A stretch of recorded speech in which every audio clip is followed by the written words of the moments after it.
Bonjour, la leçon d'aujourd'hui triangle, milieu et parallèle. إذا خلال هذه الحصة غادي نوضح لكم كيفاش تبرهنوا باستعمال الخاصيات ديال هذا الدرس.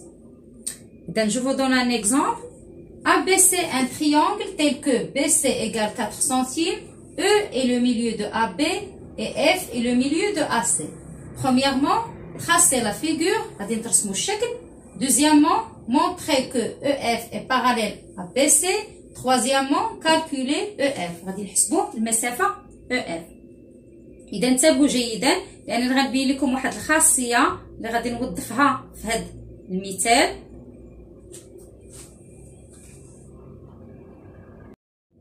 السؤال الأول tracer la figure.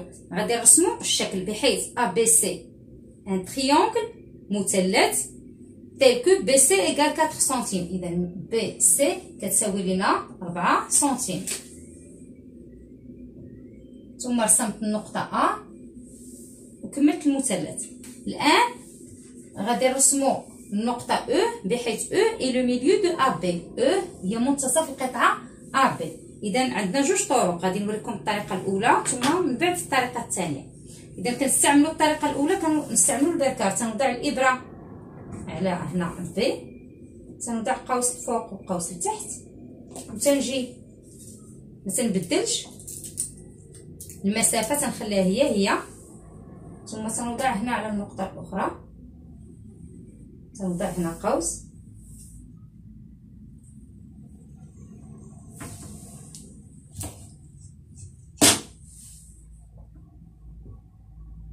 هاد النقطة اللي هنا اللي لقيت ثم هاد النقطة اللي هنا غادي نشد المسطرة بحال هاد الشكل ولا الكوس، ثم غادي ندير بحال هكا المسطرة وغادي نوجد النقطة هي هادي النقطة أو. إذا هاد الأقواس رسمتهم غير ساعدوني باش غادي نوجد المنتصف ديال الضلع AB.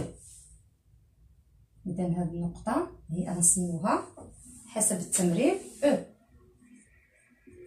E est le milieu de AB. E هي منتصف AB. دابا الآن غادي نوجد المنتصف ديال AC. F est le milieu de AC. كما قلت لكم وضحت لكم كيفاش نوجدوا المنتصف ديال الضلع الأول بواسطة البركار. الآن يمكن لكم تستعملوا المسطرة ولا الكوس بحال. إذا عندنا EA هاد المسافة كتساوي ليا EB هاد المسافة. إذا كناخد المسطرة ولا الكوس خصني نوجد المنتصف ديال AC. إذا AC مثلا غادي نحط هنا نشوف شحال فيها 2.4. إذا المنتصف هو غادي يكون 1.2.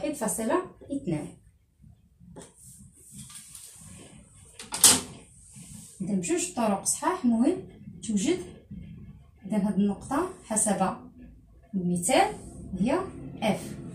عندنا هنايا هاد المسافة كتساوي لنا هاد المسافة AF كتساوي لنا المسافة FC. الآن غادي نرسمو المستقيم EF، المنتصف ديال هاد الضلع الأول زائد المنتصف تاع الضلع الثاني غادي يكون ليا مستقيم EF. السؤال الثاني هو اللي غادي نبين لكم فيه البرهان. montrer que EF est parallèle à BC. غادي نبينوا بأن المستقيم EF كيوازي لنا المستقيم BC. إذا في هذا السؤال غادي نستعملوا هذه الخاصية.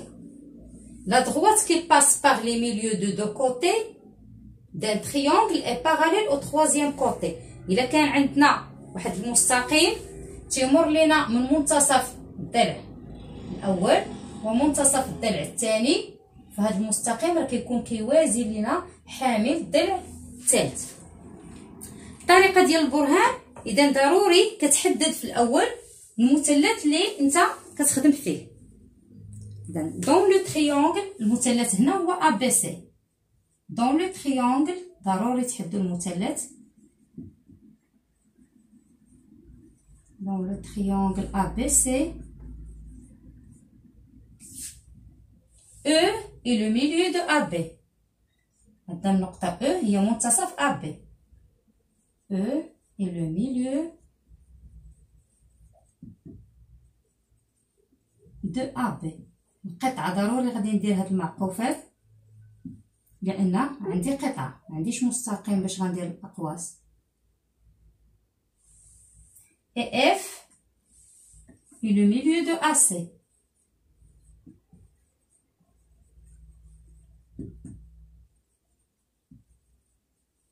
إذا تندير بحال هكا القطعة AC. Alors حسب هاد الخاصية، إلا كان عندي مستقيم تيمر ليا من منتصف كما قلت لكم الضلع الأول ومنتصف الضلع الثاني فهو يوازي الضلع الثاني. Alors EF est parallèle à BC.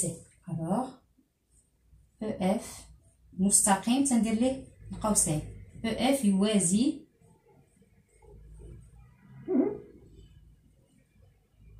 BC. ثم كنزيد هنا لتحت d'après la propriété حسب الخاصية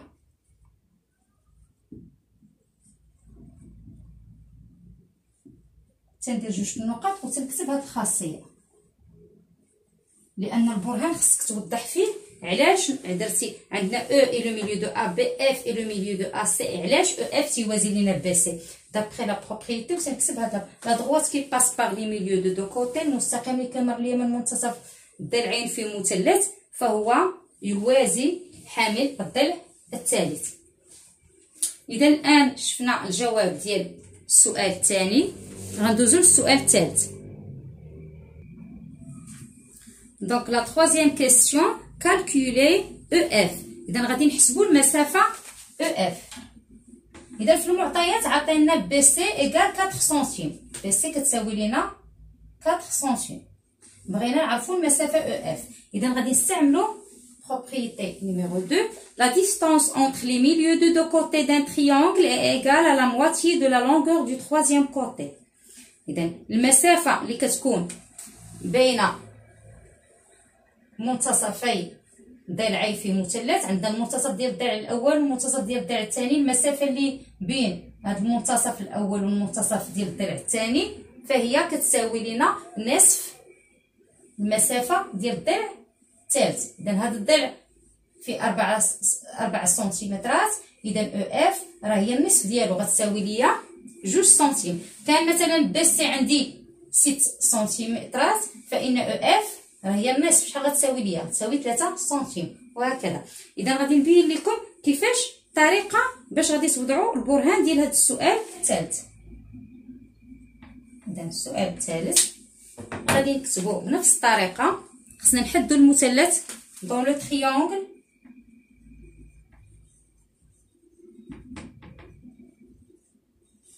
ABC. في المثلث ABC E et le milieu de AB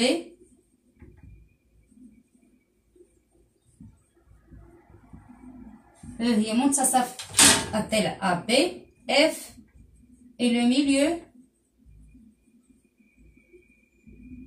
de AC.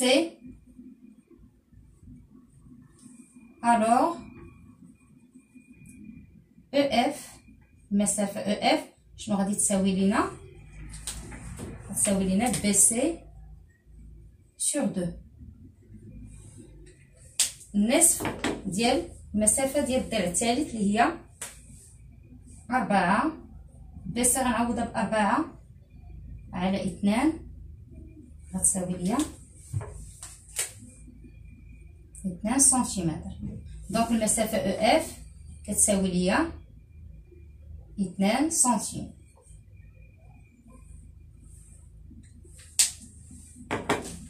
اذا الى عطاوكم مثلا هنايا EF كتساوي 2 سنتيم وقال لك وجد ليا المسافه ديال الضلع BC. اذا كما قلنا بان هاد المسافه كتساوي ليا النصف ديال BC، اذا BC كتساوي ليا الدوبل يعني في 2، هذه 2 في 2. كانت هنا مثلا عندي 5 او اف كتساوي ليا 5، اذا بي سي غتساوي ليا 10، غتساوي ليا الدوبل. دونك غادي نعاود نقرا لكم هاد الخاصيه. لا ديستانس entre les milieux de deux côtés d'un triangle est égale à la moitié de la longueur du troisième côté. اذا المسافه بين المنتصف ديال الضلع الاول في مثلث هو المنتصف ديال الضلع الثاني. هاد المسافه من منتصف الضلع الاول الى منتصف الضلع الثاني كتساوي ليا النصف ديال المسافه ديال الضلع الثالث. نتمنى تكونوا استفدتوا من هاد جوج الخصائص اللي شرحت لكم ووضحت لكم طريقه البرهان. حفظوا مزيان لي بروبريتي باش توظفوهم في التمارين على حساب السؤال اللي غادي تعطاكم وعلى حساب المعطيات اللي كاينين في التمرين.